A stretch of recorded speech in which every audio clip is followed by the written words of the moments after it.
Hello.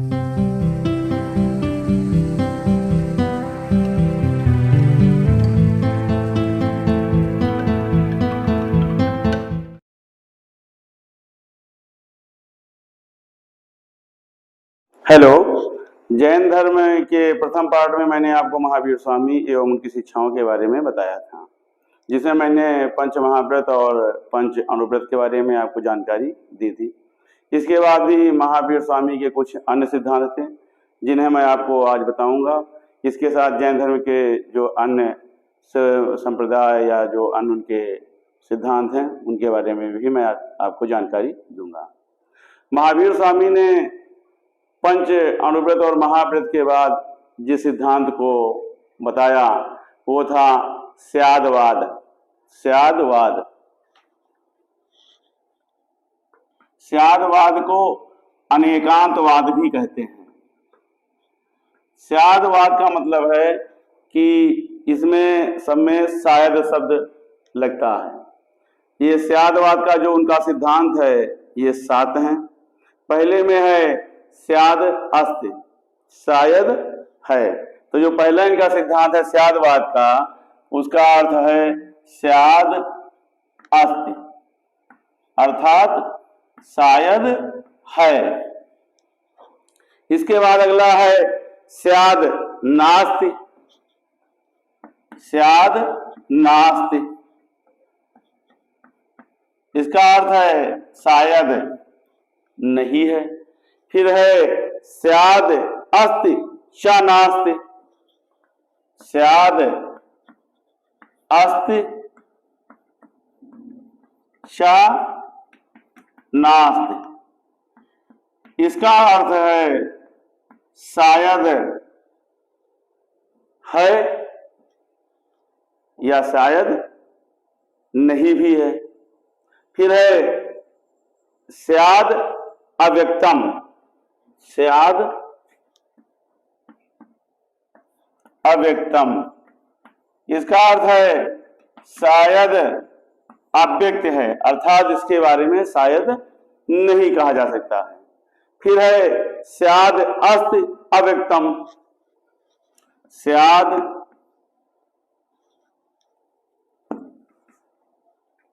स्याद अस्ति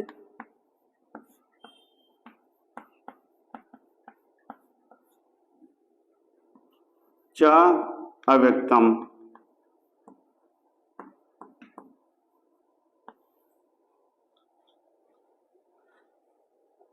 शायद है और यह अव्यक्त है। फिर है स्याद नास्ति अव्यक्तम।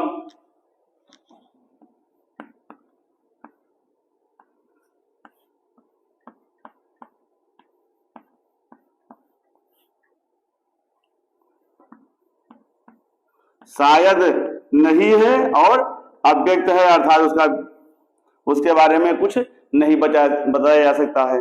फिर है स्यात् अस्ति च नास्ति च अव्यक्तम।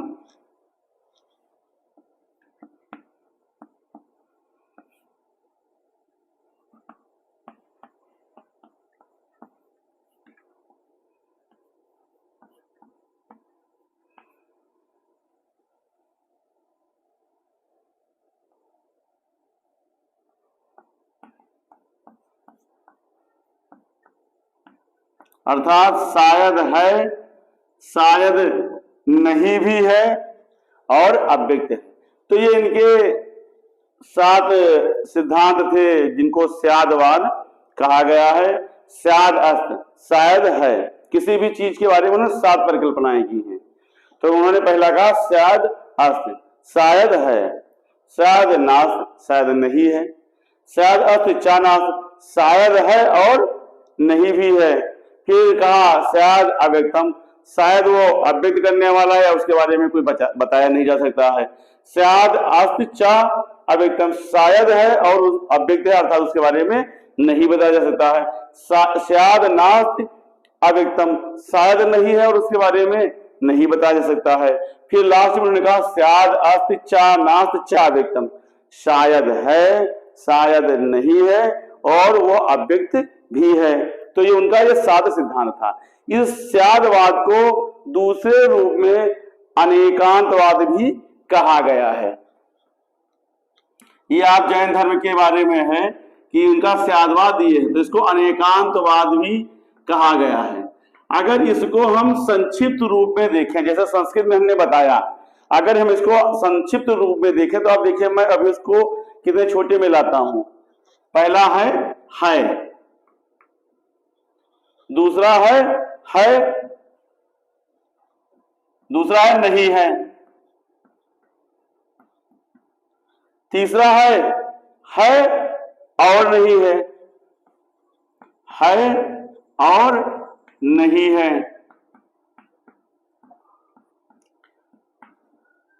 चौथा है कहा नहीं जा सकता, अव्यक्त है, अर्थात कहा नहीं जा सकता। ये जैन धर्म का स्यादवाद है। फिर स्याद अस्ति च व्यक्तम, है किंतु कहा नहीं जा सकता, है किंतु कह नहीं सकते।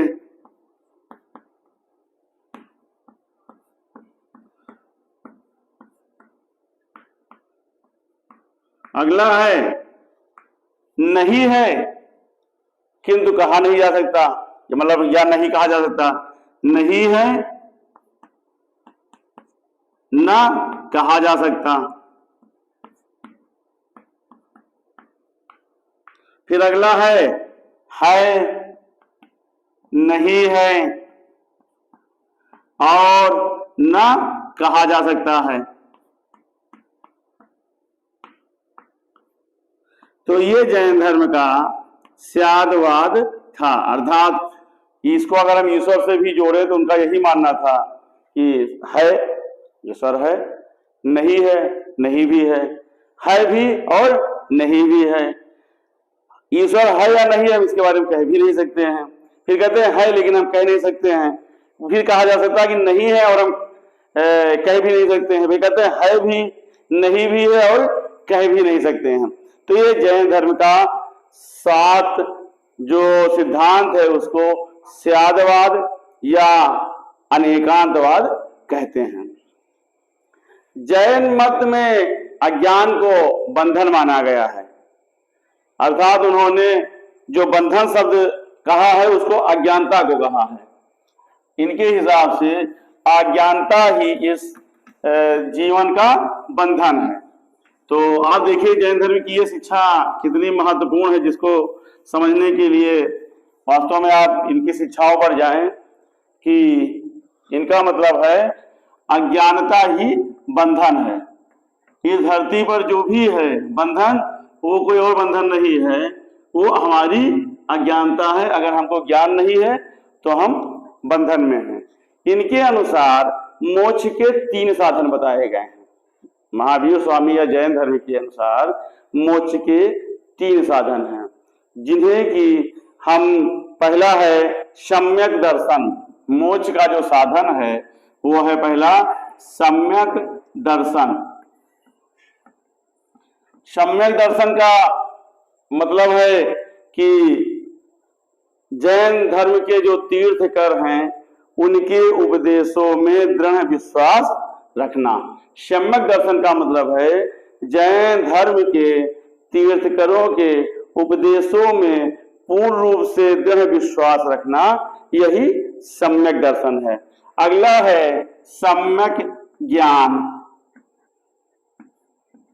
ये तीनों मोक्ष के साधन है कि अगर ये 3 चीजों पर हम इसका पालन करते हैं तो किसी भी मनुष्य को मोक्ष प्राप्त हो सकता है। सम्यक ज्ञान का मतलब है जैन धर्म के सिद्धांतों का ज्ञान। अब जैन धर्म के सिद्धांत कौन से हैं?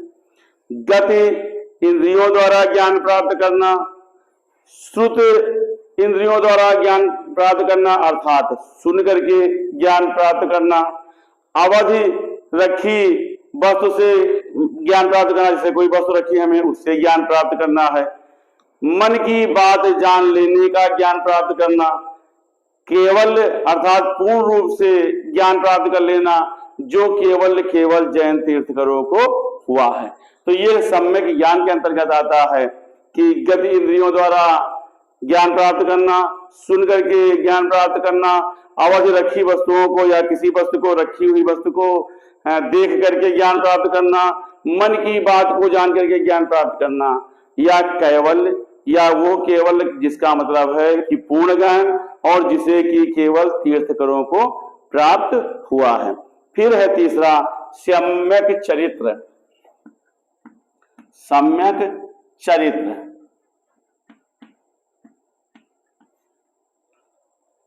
इसके अंतर्गत जैन जो भिक्षु हैं उनके पंच महाव्रत, भिक्षुओं के लिए पंच महाव्रत और गृहस्थों के लिए हमने बताया पंच अणुव्रत का पालन करना, ये सम्यक चरित्र के अंतर्गत आता है।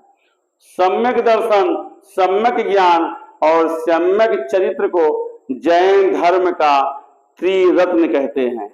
ये तीनों जो कहलाते हैं वो जैन धर्म के त्रिरत्न हैं। और यही त्रिरत्न का अगर हम पालन करते हैं तो मोक्ष प्राप्त किया जा सकता है। तो ये जैन धर्म के त्रिरत्न हैं, सम्यक दर्शन, सम्यक ज्ञान और सम्यक चरित्र। महावीर स्वामी ने 11 अनुयायी लोगों का संघ बनाया था जिसे कि गणधर कहा गया है। महावीर स्वामी ने 11 अनुयायी का संघ बनाया जिसे कि गणधर कहते हैं। और ये 11 गणधर जो थे वो 11 ब्राह्मण लोग थे। महावीर स्वामी के जो 11 गणधर बनाए गए वो ब्राह्मण थे, जिन्हें कि सर्वप्रथम महावीर स्वामी ने पावा नामक स्थान पर अपने धर्म में दीक्षित किया था। ये 11 गणधर अपने समूह के प्रधान थे और महावीर स्वामी के नेतृत्व में जैन धर्म का प्रचार करते थे।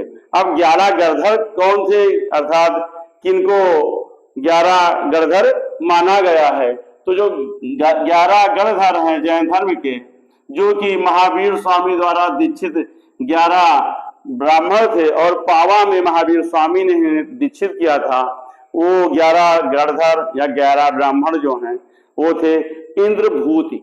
तो उसमें पहले थे इंद्रभूति, दूसरे थे अग्निभूति। अग्निभूति, ये 11 गणधर हैं जैन धर्म के, अग्निभूति। फिर थे वायुभूति। आप ये 11 गणधर के नाम भी जान लीजिए। फिर थे व्यक्त।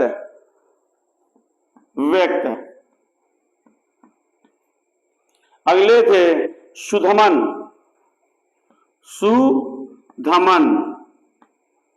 फिर थे मंडित।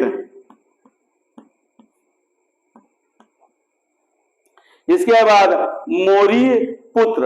मोरी पुत्र। फिर अकंपित।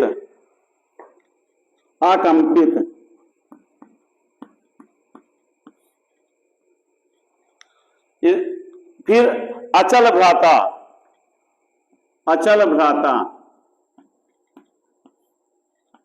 अकंपित नहीं, अंकित है, अचल भ्राता। इसके बाद मेतार्य।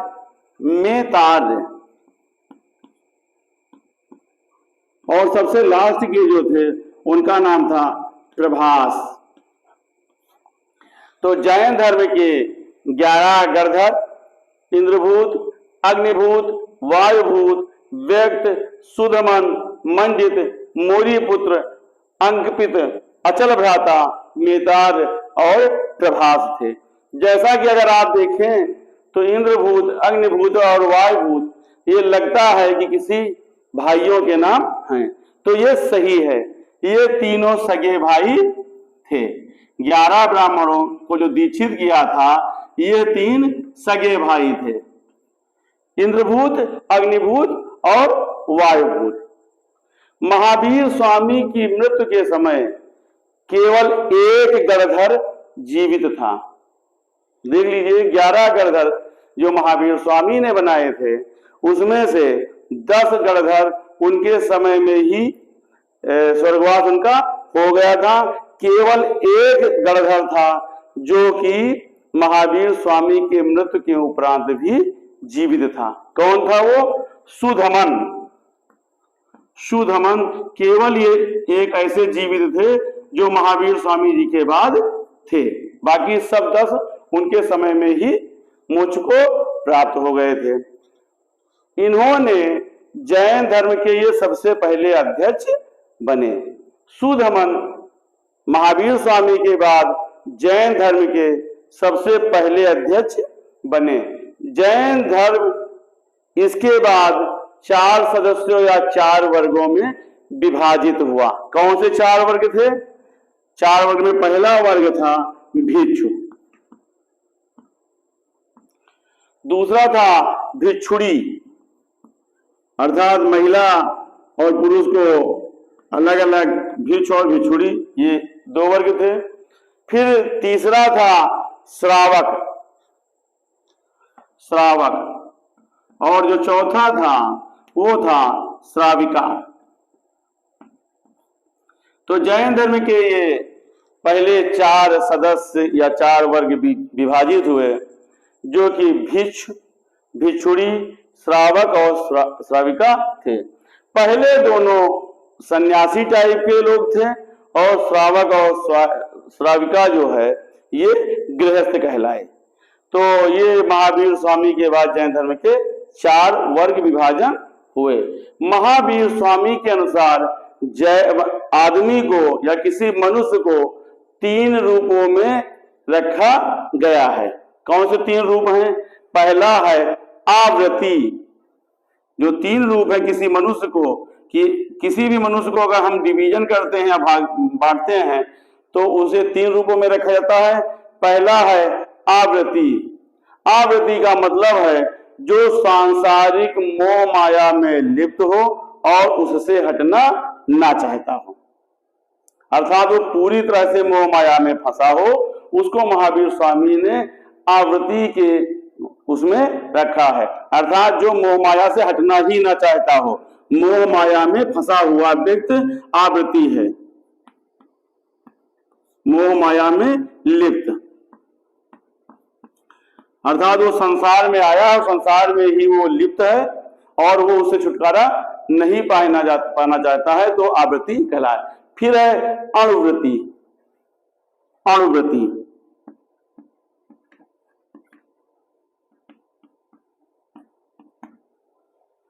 अणुवृत्ति का मतलब है कि यह आंशिक रूप से हिंसा और दुष्कर्म आदि से अलग रहना चाहते हैं, जो बुराई है उससे वो दूर रहना चाहते हैं, लेकिन आंशिक रूप से, पूरी तरह से नहीं। और तीसरा है सर्वव्रति। सर्वव्रति इसके अनुसार जो पूरी तरह से इस मोह माया जाल से अनासक्त भाव से रहना चाहते हैं, उसके प्रति उनकी कोई आसक्ति नहीं है और वो सत्कर्म में रहना चाहते हैं, वो सर्वव्रति में आते हैं। तो ये जैन धर्म का जो है वो लगभग शिक्षाएं या उनका कैसे था कि क्या बंटवारा था। इसी तरह देखते हैं तो हाथी गुम्फा अभिलेख से एक चीज की जानकारी होती है कि जो नंद राजा था मौर्य मगध साम्राज्य का, उसने कलिंग पर आक्रमण किया था और वहां से भगवान जिन की या प्रथम जिन की प्रतिमा को उठा करके अपने राज्य मगध में स्थापित कर लिया था। जैन धर्म का जो सर्वाधिक प्रचार हुआ वो चंद्रगुप्त मौर्य के समय में हुआ। चंद्रगुप्त मौर्य के समय में जैन धर्म का सर्वाधिक प्रचार इस भारत में हुआ। तो जैन धर्म को सर्वाधिक जो संरक्षण दिया वो चंद्रगुप्त मौर्य द्वारा दिया गया, जो कि स्वयं जैन धर्म के अनुयायी थे, अर्थात इन्होंने जैन धर्म की शिक्षा को प्राप्त किया था। इनको जैन धर्म में जो दीक्षित किया था वो थे आचार्य भद्रबाहु। आचार्य भद्रबाहु ने चंद्रगुप्त मौर्य को बौद्ध धर्म में दीक्षित किया था। जीवन के अंतिम समय में चंद्रगुप्त मौर्य ने राज्यपाट छोड़ करके वो दक्षिण में चले गए और एक स्थान है श्रवणबेलगोला।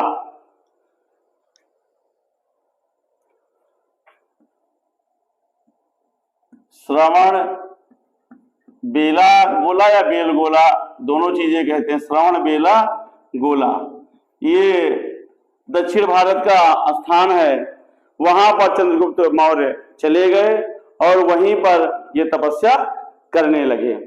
भद्रबाहु द्वारा रचित कल्पसूत्र से ये पता चलता है कि नंद राजा के समय भद्रबाहु और संभूत विजय जैन संघ के अध्यक्ष थे।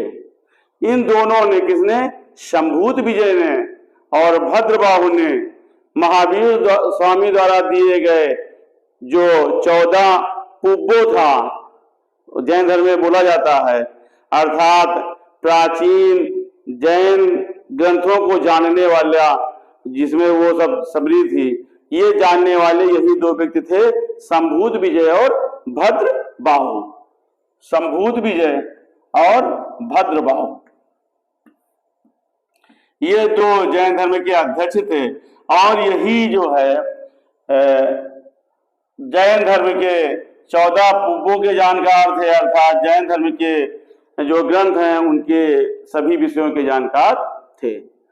संभूत विजय की मृत्यु के पश्चात मगध में 12 साल का एक अकाल पड़ता है, जिसमें कि भद्रबाहु के जो शिष्य हैं वो उनके नेतृत्व में कर्नाटक को चले जाते हैं। देखिए, मैं अभी आपको इस जगह पर कितनी गूढ़ बात बताने जा रहा हूं, जो बहुत इंपॉर्टेंट बात है। इसी जगह से अभी आपको मैं बताऊंगा क्या हुआ।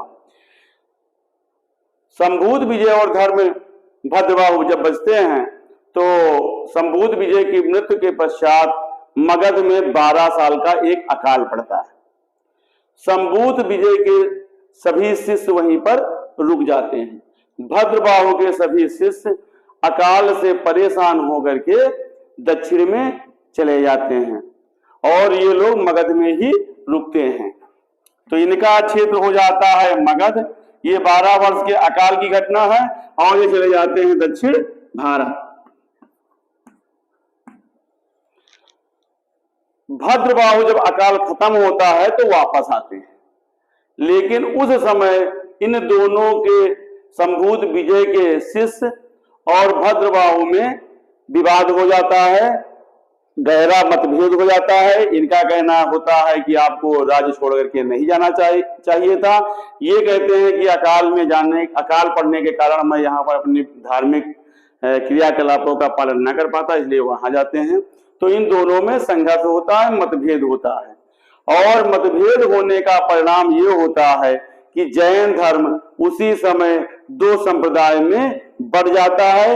ये घटना लगभग 300 ईसा पूर्व के आसपास की है। जब जैन धर्म का बंटवारा होता है वो 300 ईसा पूर्व के आसपास की घटना है, जो कि संभूत विजय के शिष्यों और भद्रबाहु के बीच में होता है। भद्रबाहु के जो शिष्य होते हैं वो नग्न रहने में विश्वास करते हैं। इनके सभी शिष्य जो है वो नग्न रहने में, अर्थात वस्त्र को पहनने में विश्वास नहीं करते हैं, नग्न रहने में विश्वास करते हैं। इसलिए ये दिगंबर कहलाते हैं।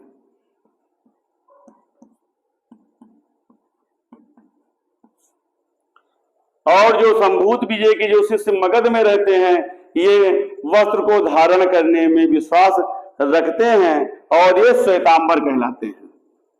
यही एक ऐसा वो हम आपको बता रहे थे कि महत्वपूर्ण चीज है कि जैन धर्म का जो 2 संप्रदाय श्वेतांबर और दिगंबर हुआ वो कैसे बना। तो भद्रबाहु के शिष्य दिगंबर कहलाए, जो उनके साथ अकाल पड़ने पर दक्षिण में चले गए और पूरी तरह से महावीर स्वामी के नियमों का पालन किया। संभूत विजय के शिष्य जो मगध में रह गए, वो इनका ये मानना था कि ये लोग पालन नहीं कर पाए हैं और इसमें जो चले गए इनके नेतृत्व में वो श्वेतांबर कहलाए। हमने आपको बताया कि महावीर स्वामी के 14 पुब्बों का ज्ञान किसको था? संबूध विजय को और भद्रबाहु को। संबूध विजय की मृत्यु हो चुकी होती है। अब यह माना जाता है कि जैन धर्म के शास्त्रों का पूर्ण ज्ञान किसे है? भद्रबाहु को। और भद्रबाहु ही जैन धर्म के उस समय के सबसे ज्यादा जानकार होते हैं, क्योंकि वो महावीर स्वामी की शिक्षाओं पर पूरी तरह से समर्पित होते हैं, और क्योंकि उस समय अधिकतर जैन ग्रंथ नष्ट हो गए होते हैं, इसलिए भद्रबाहु की शिक्षाओं को ही संकलित किया जाता है। इनकी शिक्षाओं को संकलित करने के बाद ईसा पूर्व 4th शताब्दी के आसपास प्रथम जैन सभा आयोजित होती है। प्रथम जैन सभा,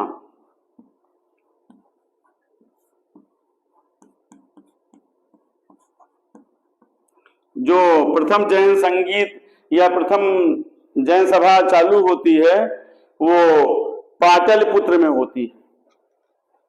तो प्रथम जैन सभा कहां होती है? पाटलिपुत्र में।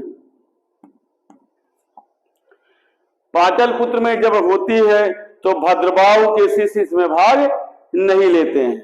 वहां पर केवल संबूध विजय के जो शिष्य होते हैं वो भाग लेते हैं। इस प्रकार से पाटलिपुत्र में श्वेतांबर का उदय होता है, अर्थात श्वेतांबर मत को अपनाया जाता है। इस जगह पर दोनों मतों में विभेद हो जाता है, और यह माना जाता है कि श्वेतांबर में स्त्री मोक्ष संभव है। ये मानते हैं श्वेतांबर कि स्त्री मोक्ष संभव है। दिगंबर ये मानता है कि स्त्री मोक्ष संभव नहीं है। तो ये जैन धर्म का श्वेतांबर और दिगंबर का बंटवारा कैसे होता है, ये है। जो दिगंबर होते हैं उनका ये मानना होता है कि ज्ञान प्राप्त करने के बाद ही भोजन ग्रहण किया जाएगा। ये जैन धर्म के जितने ग्रंथ हैं, जिनके ग्रंथों के अंग हैं, उपांग हैं, उसके जो वेद सूत्र हैं, मूल सूत्र हैं, उसको ये प्रमाणिक मानते हैं। दिगंबर ने हमने बताया कि स्त्री मोक्ष पर वो विश्वास नहीं मानते, उनके हिसाब से स्त्री मोक्ष को नहीं प्राप्त हो सकती है।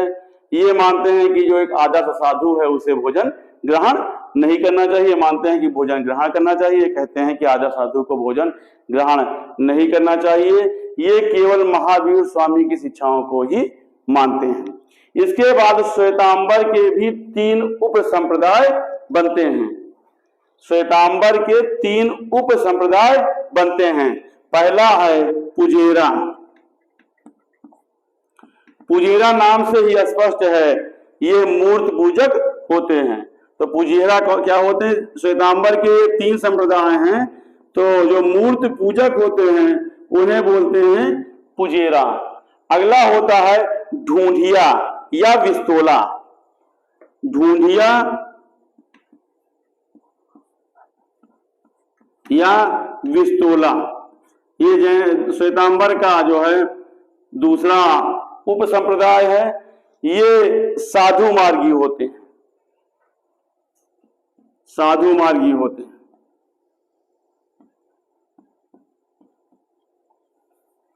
और तीसरा होता है तेरापंथी। तेरापंथी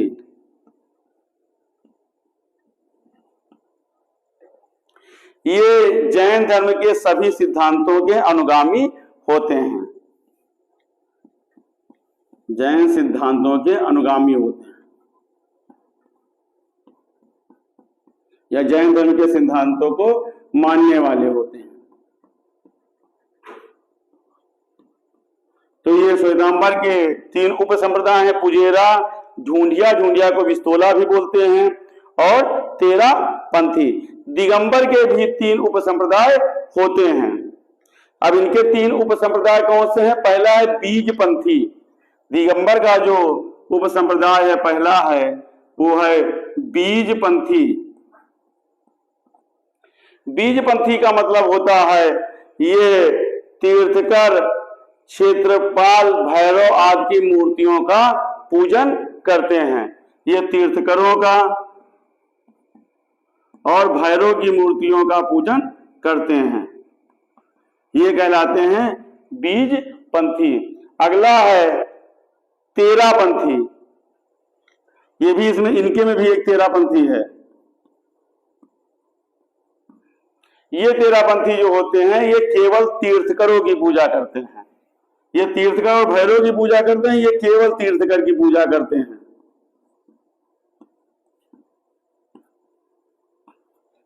और जो इनका तीसरा होता है वो तारणपंथी होता है। तारणपंथी,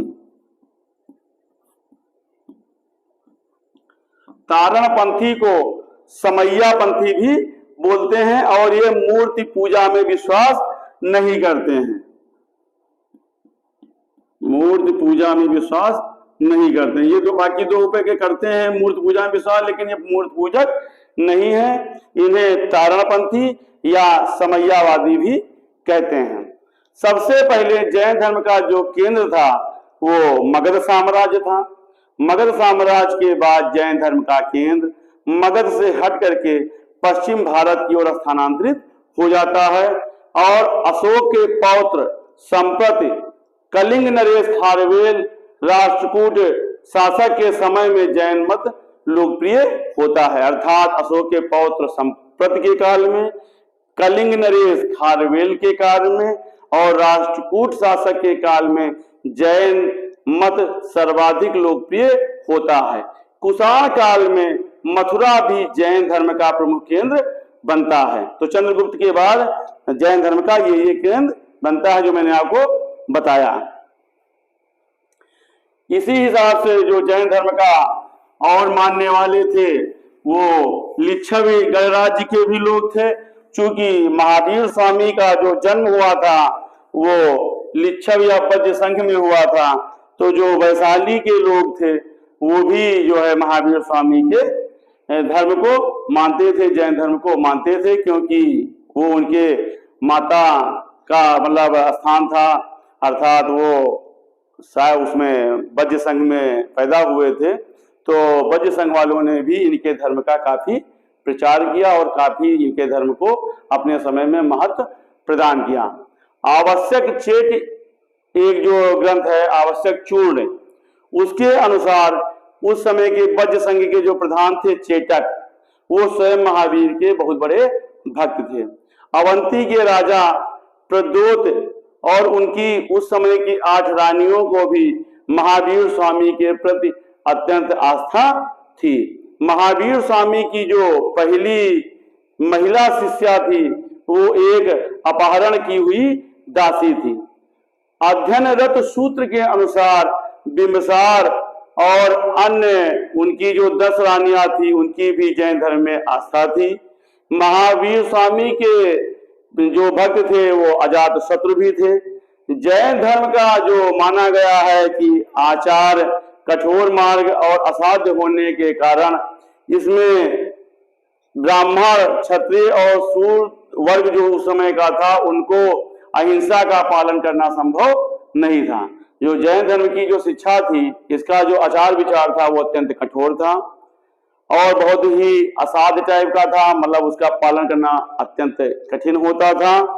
तो इस कारण से इसमें ब्राह्मण लोगों ने, क्षत्रिय लोगों ने और शूद्र वर्ग के लोगों ने ज्यादा निष्ठा नहीं जताई।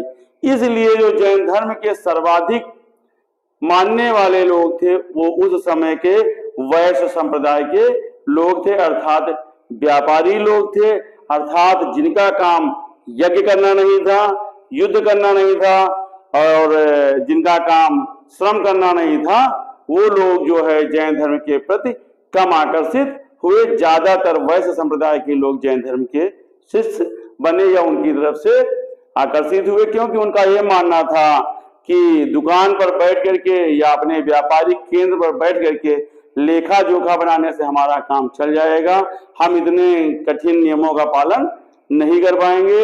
या मतलब ब्राह्मण लोगों ने और क्षत्रिय और शूद्र वर्ग के लोगों ने सोचा, लेकिन इन्होंने सोचा कि हमको अपनी दुकान पर ही बैठना है और हम अपना व्यापार भी करते रहेंगे और हम जैन धर्म के सिद्धांतों का पालन कर सकते हैं। इस प्रकार से जैन धर्म के जो सर्वाधिक अनुयायी बने वो वैश्य संप्रदाय के लोग बने। महावीर स्वामी के समय में ये अपने अत्यंत उत्कर्ष काल में था। इसके बाद एक खारवेल काल तक कुछ विकसित रहा, फिर जैन धर्म सीमित हो गया। बौद्ध धर्म का भी प्रचार उसी समय हुआ और बौद्ध धर्म उस समय का विश्वव्यापी धर्म बन गया। उसके आड़ में जैन धर्म की जो सीमाएं थी वो निर्धारित होने लगी और वो केवल भारत की ही सीमा के अंदर रह पाई। दोनों धर्म, जैन धर्म और बौद्ध धर्म का उदय लगभग एक साथ हुआ। जहां पर बौद्ध धर्म विदेशों में गया और विश्वव्यापी धर्म बना, यही बात मैं कहना चाहता हूं, जैन धर्म विश्वव्यापी धर्म नहीं बन पाया। जैन धर्म ने भारत की सीमा को अधिक क्रॉस नहीं किया, लेकिन बौद्ध धर्म ने भारत की सीमाओं को क्रॉस करके अन्य देशों में भी अपने धर्म का प्रचार प्रसार किया। यही कारण है कि बौद्ध धर्म जो कि अपनी धरती पर पैदा हुआ, भारत की धरती पर पैदा हुआ और यहाँ पर ये सीमित हो गई, अन्य देशों में ये विकसित हो गई, लेकिन जैन धर्म जो इसी धरती पर पैदा, इसी भारत में पैदा हुआ, वो विदेशों में तो नहीं प्रभावी बन पाई, लेकिन भारत में आज भी एक जीवित शक्ति के रूप में है और प्रभावशाली अवस्था में है। जैन धर्म, और हम फिर बोल रहे हैं कि जैन धर्म और बौद्ध धर्म का उदय भारत में हुआ। जैन धर्म आज भी भारत में प्रभावशाली स्थिति में है, जीवित अवस्था में है, जीवित शक्ति के रूप में है, जबकि बौद्ध धर्म यहां से निकल करके पूरे विदेश में फैल गया, लेकिन भारत में वो आज के समय में जीवित अवस्था में नहीं है। जैन धर्म का स्वरूप निर्धारित करने के लिए वल्लभी में इसकी अगली महासभा होती है, जिसकी अध्यक्षता उस समय क्षमा श्रमण देवऋद्धिगढ़ आदि ने की थी। तो वल्लभी में इसकी अगली महासभा हुई है, जिसकी नेतृत्व हमने आज से बताया कि देवऋद्धिगढ़ ने किया था। जैन धर्म के विकास में उस समय प्राकृत भाषा ने अपना महत्वपूर्ण योगदान दिया। इस जगह पर आप देखिए, मैं बताना चाहता हूं कि जो महावीर स्वामी की शिक्षाएं हैं वो प्राकृत भाषा में थी, अर्थात प्राकृत भाषा ने ही जैन धर्म की शिक्षाओं को ज्यादा आगे बढ़ाया है। इसी प्रकार जो तमिल का एक ग्रंथ है कुरल, उसके भी कुछ जो भाग हैं वो जैनियों द्वारा रचे गए हैं। जैन धर्म में एक विधान है कि ये लोग जब प्राण त्यागते हैं तो इनका मानना होता है कि उपासना के द्वारा या उपवास के द्वारा, मतलब भूखे रह करके ये प्राण त्यागते हैं। तो इनके यहाँ शरीर के अंत का विधान जो माना गया है जैन धर्म में, वो उपवास करके माना गया है। उपवास करके ये प्राण क्या उत्सर्जन करते हैं या प्राण को त्यागते हैं। और इसका सबसे बेहतर उदाहरण है कि जो सम्राट चंद्रगुप्त मौर्य थे, जो जैन धर्म से दीक्षित होने के बाद श्रवण बेलागोला में चले गए थे, उन्होंने अपनी मृत्यु का वर्णन इसी प्रकार से किया था, अर्थात उन्होंने अपने खान पान को पूरी तरह से त्याग दिया था और उपवास के द्वारा वो मृत्यु को प्राप्त हुए थे। इस धर्म का जो अंतिम लक्ष्य है उसे निर्वाण माना गया है। इसका अंतिम लक्ष्य होता है निर्वाण, अर्थात ये मानते हैं कि मोक्ष को प्राप्त हो जाना ही हमारा अंतिम लक्ष्य है।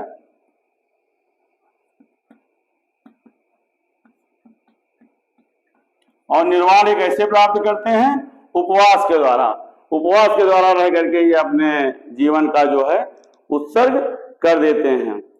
इसी प्रकार से ये जो है जैन धर्म के जो अनुसार ये माना गया है कि 8 कारणों से जीव जो है इस संसार में जो है लगा रहता है, रत रहता है, मोह माया में फंसा रहता है। इनके अनुसार ये है कि हमें आत्मा का ज्ञान हम जो है वो नहीं पूरी तरह से समझ पाते हैं और हमारे ज्ञान के ऊपर एक आवरण पड़ा रहता है, जिससे कि संसार में ये जीव फंसा रहता है। इनके अनुसार ये भी है कि हम सुख दुख वेदना आदि में फंसे रहते हैं और ये हमारे ज्ञान को अवरुद्ध करता है, हमारे दर्शन भक्ति के ऊपर ये प्रभाव डालता है जो सुख दुख और मोह माया है, और इसके कारण ये संसार में जीव जो है इस संसार में फंसा रहता है। मोह को भी इन्होंने ये माना है कि ये भी संसार में इस पृथ्वी पर मनुष्य को या किसी भी जीव को बांधे रखता है, प्रेम रखता है। आयु है, कर्म है, मनुष्य की आयु निश्चित करने वाले कुछ ऐसे कर्म हैं। इसी प्रकार से मनुष्य जो है अपने गोत्र कर्म ऊंचाई नीचाई के स्तरों के कारण इस धरती पर फंसा रहता है। तो ये कई कारण हैं कि जिसके कारण ये मानते हैं कि जो प्राणी मात्र का शरीर का जो इस पृथ्वी पर आवागमन है ये इसके कारण ही रहता है, अर्थात 8 कर्मों के कारण वो जो है आत्मा इसी पृथ्वी पर फंसी रहती है और मोक्ष को प्राप्त नहीं हो पाती है। जैन सिद्धांत इन अज्ञानता को दूर करने के भी उपाय बताता है कि हम इन 8 कर्मों की अज्ञानता से कैसे मुक्त हो जाएं, तो हमें जो है वो मोक्ष प्राप्त हो सकता है या आवागमन से मुक्ति मिल सकती है। तो ये इनके त्रिकर्म होते हैं। इनका कहना है कि हमें नदी में स्नान करने की जो हमारे अंदर अज्ञानता है कि हम नदी में पवित्र नदी में स्नान कर लेंगे और हमें मोक्ष प्राप्त हो जाएगा, ये इस पर आपको विश्वास नहीं करना चाहिए। फिर ये कहते हैं देवमूढ़, अर्थात देवताओं की पूजा करके हम अज्ञानता से मुक्त हो जाएंगे, इनके अनुसार नहीं माना गया है। पाखंड मूढ़, अर्थात साधु संतों के छल कपट और उनके धोखाधड़ी में नहीं आना चाहिए। तो ये इनका ये है कि इनके कारण मनुष्य फंसा रहता है और संसार से मुक्त नहीं हो पाता है। तो जैन धर्म में जो साहित्य है इसी प्रकार उनको आगम कहा गया है।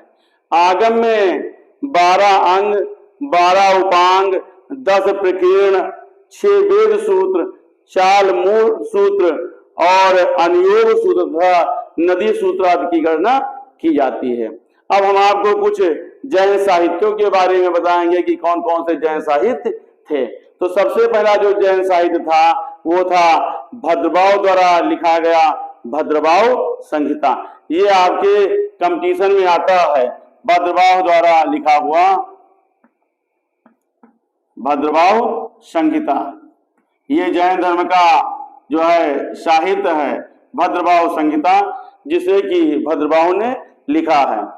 इसी प्रकार से उमास्वाद ने तत्वाधिगम, कुंदचार्य ने समयसार लिखा है, मल्लवादी ने नैचक्र लिखा है, अभयदेव ने वाद महारणों लिखा है, देवसूर ने प्रमाण नयत तत्व मोलकार द्वार लिखा है, हेमचंद्र ने प्रमाण मीमांसा और षष्ठी सलाह पुरुष चरित्र लिखा है, मलि पेणसूर ने अन्य योग वच्छेद लिखा है, स्यादवाद मंजरी लिखा है, राजशेखर सूर ने प्रशस्तवाद पादभाष, अलंगदेव अष्टसदी आदि लिखा है, नेमचंद्र ने गोमत्यसार, लब्धसार और द्रव्य संग्रह लिखा है। तो ये जैन धर्म का इतिहास था, जिसे मैंने आपको बताया कि जैन धर्म की कौन कौन सी शिक्षाएं थी और जैन धर्म में मोक्ष का कौन सा साधन है, जैन धर्म के साहित्य कौन कौन से हैं। इसके बाद हम आपको अगले वीडियो में बौद्ध धर्म की तरफ ले चलेंगे, जो लगभग इसी के समय में विकसित हुआ है। धन्यवाद।